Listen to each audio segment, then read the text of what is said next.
Hello friends, welcome back to my channel. आज हम कक्षा छठवीं अध्याय 7 भिन्न के प्रश्नों को करेंगे।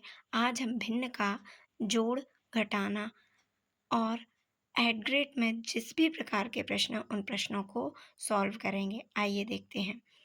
तो देखिए, इसमें क्या दिया हुआ है, 4/3 धन 5/3। चूँकि इनके हर समान हैं, इसलिए हम क्या करेंगे, इन भिन्नों को आसानी से जोड़ लेंगे। 4 धन 5 क्या हो जाएगा, 9, 9/3। अब हम यहाँ पर देखते हैं 1/2 धन 1/3 है। तो चूँकि यहाँ पर हर समान नहीं है, इसलिए हमें हर समान करने के लिए एलसीएम लेंगे। एलसीएम क्या आएगा हमारा, 6। जब एलसीएम हमारा 6 आएगा तो इसके लिए हम क्या करेंगे, 1/2 के साथ अंश और हर में 3 का गुणा करेंगे और 1/3 के साथ अंश और हर में 2 का गुणा करेंगे। जिससे क्या होगा, हर क्या हो जाएंगे, समान हो जाएंगे। 3 एकम 3, 3 दूनी 6, यहाँ पर 2 एकम 2, 2 तिया 6। अब इनको जब हर समान हो गए तो जोड़ देंगे, क्या आएगा, 5/6। अब हम आगे की ओर बढ़ते हैं। प्रश्न नंबर 1, निम्नलिखित सवालों को हल कीजिए। यहाँ पर देखिए दिया हुआ है 16/5 ऋण 7/5। चूँकि यहाँ पर हर समान है, इसलिए हम इनको आसानी से घटा देंगे। तो आंसर होगा हमारा 16 में से 7 गए 9, 9/5। अब यहाँ पर देखिए 4/3 ऋण 1/2 है। चूँकि इनके हर समान नहीं है, तो आपको हर में 3 और 2 दिख रहे हैं। तो 4/3 के साथ अंश और हर में 2 का गुणा कर दीजिए और 1/2 के साथ अंश और हर में 3 का गुणा कर दीजिए। जिससे क्या होगा कि इनके हर समान हो जाएंगे। 4 दूनी 8, 3 दूनी 6, 3 एकम 3, 3 दूनी 6। अब हर समान हो गए हैं तो बटे में 6 लिख लीजिए और उनको लिख दीजिए 8 ऋण 3। तो आंसर हो जाएगा 5/6। इसी तरह से 5/6 ऋण 3/4 है। तो आप 5/6 के साथ अंश और हर में 4 का गुणा कर दीजिए और 3/4 के में अंश और हर में 6 का गुणा कर दीजिए। अब क्या हो गया, हर गुणा करके देखिए, 5 चौके 20, 6 चौके 24 और 6 तिया 18, 6 चौके 24। आंसर हो गया। हम देखते हैं 20 ऋण 18। अब 20 में से 18 जाएंगे 2, 2/24। तो काटने पर क्या मिलेगा, जब हम सरल करेंगे, 1/12। इसी तरह से 3/5 4/20 है। इसमें भी हर समान नहीं है। तो हम देखिए 5 चौके 20। तो यहाँ पर हम क्या कर लेते हैं, 4 का अंश और हर में गुणा कर दीजिए। तो 3/4, 3 गुणित 4/5 गुणित 4, तो 5 चौके 20, एक बार में हो जाएगा ये बराबर 4/20। अब 20 हो गया तो आप यहाँ पर घटा दीजिए, हमें आंसर मिल जाएगा। इसका आंसर आया है 2/5। आइए देखते हैं, हम यहाँ भिन्न 5/12 में हर क्या है। तो हमें पता है हर क्या होता है, जो बटे के नीचे आता है। तो हर क्या, कितने बार 1/8 मिलकर 1/2 बनाते हैं। तो 1/2 4, 4 दूनी 4 एकम 4, 4 दूनी 8। तो 4 1/8 मिलकर क्या बनाएंगे, 1/2। किसी पूर्ण का भाग हिस्सा का मान क्या होता है।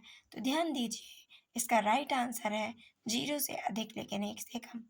अब प्रश्न नंबर 4, 7/8 मीटर रिबन के टुकड़े में से 1/4 मीटर लंबा रिबन का टुकड़ा काट लेने पर शेष बचे रिबन की लंबाई क्या होगी। आंसर होगा 5/8। इसी तरह से एक बच्चे ने एक पाठ का 1/8 भाग पहले दिन एवं 1/4 भाग दूसरे दिन पढ़ा। उसने 2 दिनों में पाठ का कुल कितना भाग पढ़ा। इसका आंसर होगा 3/8। अब यहाँ पर ध्यान दीजिए, यहाँ पर इनमें हमें क्या निकालना है कि सबसे बड़ी भिन्न कौन सी है। तो यहाँ पर देखिए, इसके लिए पहले हमें हर समान करने होंगे। तो क्या होगा कि सबसे पहले हम एलसीएम निकालेंगे। एलसीएम निकालने पर क्या आ रहा है, 60 आ रहा है। तो हम 60 में यहाँ पर देखिए 2 से भाग देंगे तो 30 आएगा। यहाँ पर अंश और हर में 30 का गुणा कर दीजिए। इसी तरह से यहाँ भाग देंगे, 60 में 3 से भाग देंगे, या 60 में 3 का भाग देंगे तो 20 आएगा। यहाँ पर 20 का गुणा कर दीजिए। इसी तरह से यहाँ पर 15 का, 12 का। अब हम देखते हैं जब हर समान हो गए हैं तो सबसे बड़ी भिन्न 30/60 है। यह किसका मान है? 1/2 का। अर्थात सबसे बड़ी भिन्न क्या होगी? 1/2 होगी, है ना? तो 1/2 लिख लीजिएगा। अब यूसुफ ने एक फ्रूट को 7 व्यक्तियों में बराबर बाँट दिया। उसने प्रत्येक व्यक्ति को केक का कौन-सा भाग दिया? तो इसका राइट आंसर होगा 1/7 भाग। अब संख्या रेखा पर 3/7 को दर्शाने के लिए 0 से 1 के बीच की दूरी को कितने बराबर भागों में बाँटेंगे? तो हम उसे 7 बराबर भागों में बाँटेंगे। रोहन ने एक खरबूज के 8 भागों में विभाजित किया। उसने 2 टुकड़े अपने मित्र सोहन को और स्वयं 3 टुकड़े खा लिए। बताइए दोनों ने मिलकर एक खरबूज का कितना भाग खाया? तो आप इन दोनों को जोड़ दीजिए। 8 भाग हैं तो 2/8 धन 3/8 तो हो जाएगा 5/8। अर्थात दोनों ने मिलकर खरबूज का कुल 5/8 भाग खाया। अब एक कमरे के फर्श में वर्गाकार टाइल्स लगी हुई हैं। एक कमरे के फर्श में वर्गाकार टाइल्स लगी हुई हैं। यदि 4 टाइल्स कमरे के फर्श के 1/3 भाग को निरूपित करती हैं, तो कमरे के फर्श में लगी कुल टाइल्स की संख्या होगी। तो देखिए 1/3 भाग को कितनी टाइल्स पड़ती हैं? 40। तो फर्श में कितने पूरे 3 भाग हुए, है ना? 3 बराबर भाग। तो 40 गुणित 3 तो कितना हो जाएगा? 40 तिया 120। अब वह भिन्न जिसका हर समान होता है उसे क्या कहते हैं? तो वह भिन्न जिसका हर समान होता है उसे समान भिन्न कहते हैं। यदि रोहन को जूस की बोतल का 1/3 भाग मिलता है तो उसकी बहन को जूस की बोतल का 1/2 भाग, तो बताइए किसको कम जूस मिला? तो देखिए इसे रोहन को कम जूस मिला, है ना? अब यहाँ पर अवरोही क्रम यानी घटते क्रम में जमाना है। तो अवरोही क्रम क्या होगा?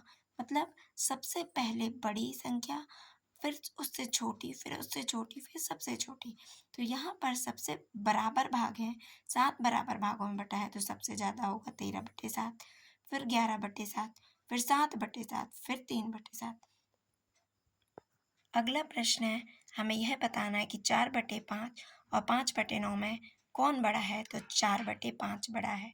अब क्या 3 किलोग्राम वजन के तरबूज का 1/5 भाग और 4 किलोग्राम वजन के तरबूज का 1/5 भाग बराबर होगा या नहीं?